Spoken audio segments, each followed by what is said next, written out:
Hernan Cortes conquered one of the most powerful empires in the New World, claiming vast territories of Mexico for Spain. But was it courage or cunning that made him the most remembered conquistador of all time?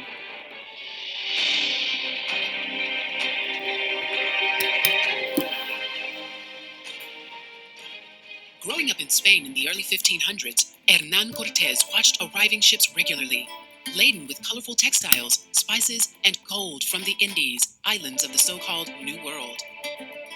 In 1504, dreaming of gold for himself, Cortes boarded a ship bound for Hispaniola, Spain's first permanent settlement in the Indies. He was 19 at the time. There, Cortes saw Spain's influence. In Spain's encomienda system, all newly discovered lands were property of the crown, and the native people, the Taino, were forced into labor, creating wealth for Spain. Cortes lived on the island for 6 years. As contact between Europe and the New World widened, exploration and military conquest often went hand in hand. Soon, Cortes joined an expedition that conquered Cuba and brought him prestige, both in the New World and back in Europe. Yet, Cortes was ambitious and dreamed of more. The mainland of Mexico had barely been explored by Europeans, and there were rumors of gold there that Cortes couldn't ignore. In defiance of a direct order from the Cuban governor, Hernan Cortes led an expedition to the mainland of Mexico in 1519. He arrived on the Yucatan Peninsula with 11 ships, 600 men, and 16 horses. Cortes quickly gathered information and cooperation from the local Indians, the Maya. One leader gave him a gift of 20 slaves. Among these was a woman who could speak the language of the Maya, as well as the Aztec language, Nahuatl. She was instrumental as a translator and negotiator. Her name was Doña Marina in Spanish. Doña Marina told Cortes tales of the great city Tenochtitlan, the capital city of the vast Aztec civilization, where priests and nobles presided over lavish ceremonies in devotion to the many Aztec gods.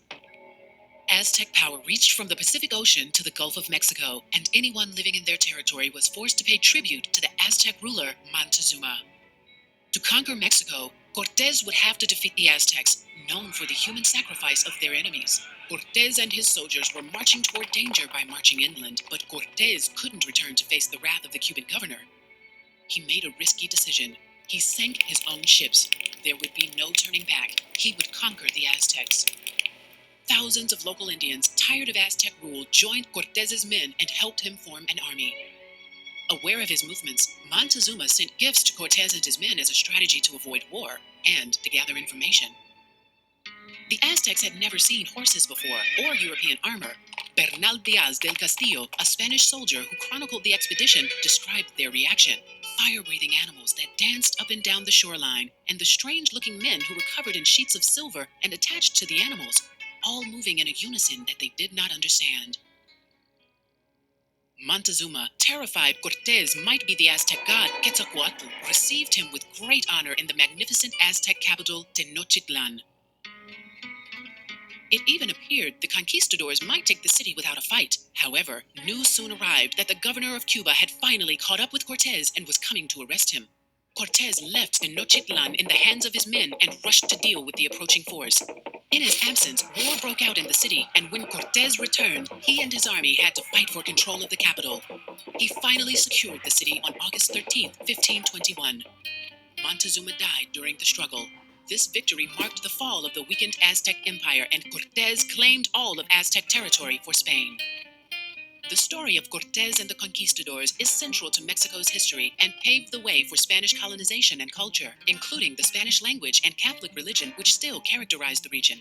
The harsh effects of colonization and brutal treatment of Mexico's indigenous people are a part of the Cortes legacy.